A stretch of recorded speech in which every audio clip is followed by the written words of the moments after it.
Performance management সিরিজের এ পর্বে আমি একটি ইন্ডিকেটর নিয়ে কথা বলবো। এমবিও। এমবিও, ম্যানেজমেন্ট বাই অবজেক্টিভ। এটা আসলে কি? এটা অনেকে পড়ে আসি ইউনিভার্সিটি থেকে, আবার যারা পুরাতন, যারা ইউনিভার্সিটি বা এই লাইনে পড়াশোনা করা হয়নি, তারা আবার এই জিনিসটা বুঝতে একটু অসুবিধা আছে। আমি কিছু উদাহরণ দিয়ে এই ব্যাপারটা একটু ক্লিয়ার করে দিই। পরবর্তী ক্লাসগুলোতে এগুলো নিয়ে ডিটেল থাকবে। পরবর্তী ভিডিওতে আপনি সাধারণত কোম্পানির টপ লেভেলের পরের যারা আছে তাদের কার্যক্রমকে বিভিন্ন কেপিআই, বিভিন্ন কিছু মেজারমেন্ট টুলস, বিভিন্ন ফর্মুলা সেট করে তাদের পারফরমেন্সকে মাপতে পারবেন।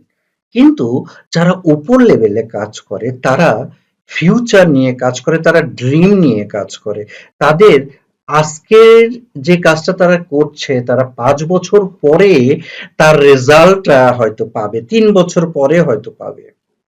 কিন্তু প্রতি বছরই এই ক্ষেত্রে সামান্য করে ইমপ্রুভমেন্ট আসতে থাকবে। সেটাই মেজার করা। এই অবজেক্টিভটা, যে লং টার্ম অবজেক্টিভটাকে ধরা হয়েছে, সেটাকে কাস্কেড করে ভেঙে ভেঙে ছোট আকারে সেটাকে মেজার করা হবে।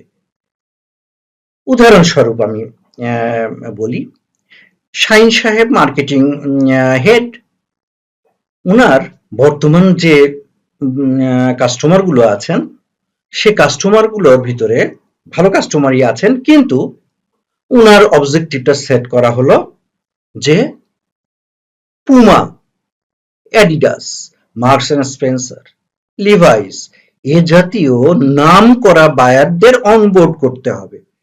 তাহলে কি দাঁড়াচ্ছে? তাহলে কোম্পানির পোর্টফোলিও বা মানদণ্ডটা উপরে উঠছে, যার পরিপ্রেক্ষিতে আরো অন্য ভালো ভালো পোটেনশিয়াল ক্রেতারা, পোটেনশিয়াল পার্টিরা, তারা এ জায়গায় হারবার করবে, এ জায়গায় আসবে।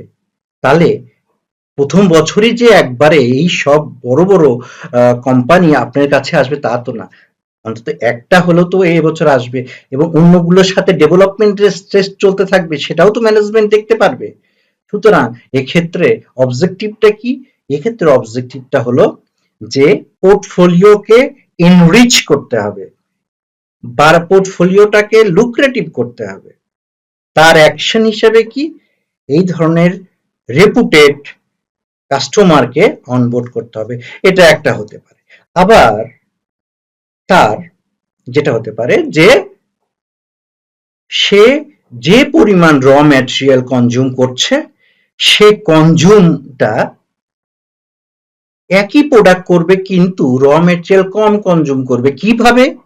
এটা সে তার যে ডিজাইন, সে ডিজাইনের ভিতরে প্রত্যেকটা স্টেপের ভিতরে কিছু প্রসেস লস থাকে।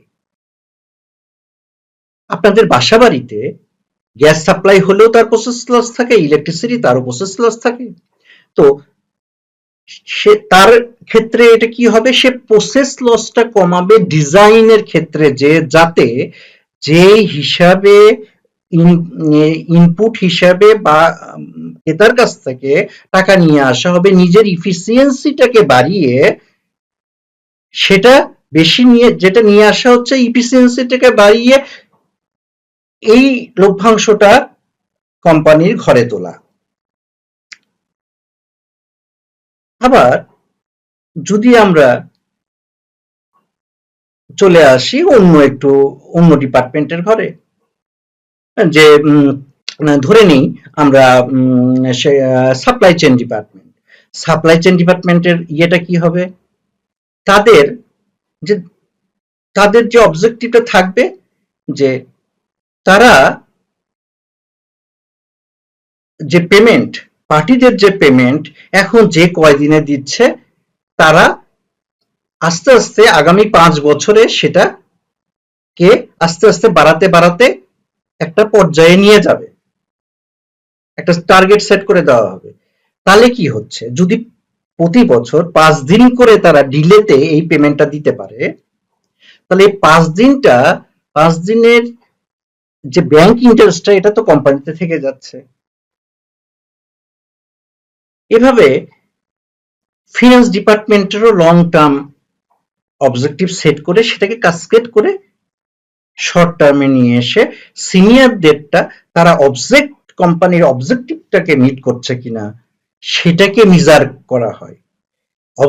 ওই জন্যই এই কথাটা ম্যানেজমেন্ট বাই অবজেক্টিভ। তাদের এই অবজেক্টিভটাকে অ্যাচিভ, এই অবজেক্টিভটাই তাদের গোল, এই অবজেক্টিভটাতে অ্যাচিভ করতে হবে, এটাই তাদের পারফরমেন্স। এই জন্যই এই টার্মিনোলজিটাকে বলা হয় MBO, management by objective.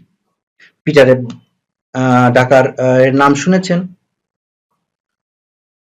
A theory ওনার কাছ থেকে আসা, এবং এটা ফলো করে শাহিন সাহেবরা, কিবরিয়া সাহেবরা, আজাদ সাহেবরা বেশ ভালো রেজাল্ট আনছেন। কোম্পানির রেজাল্ট যেহেতু আনছেন, কোম্পানির যেহেতু উন্নতি হচ্ছে, সুতরাং তাদের বছর শেষে পারফরমেন্সটা, ইভ্যালুয়েশনটা ভালো হচ্ছে। সুতরাং সবারই উইন উইন সিচুয়েশন। শুধু সবাইকে ব্রেনে সিঙ্ক্রোনাইজ থাকতে হবে, তা না হলে সিঙ্ক্রোনাইজ না থাকলে রেজাল্টটা অ্যাচিভ হবে না। ধন্যবাদ, সাথে থাকুন।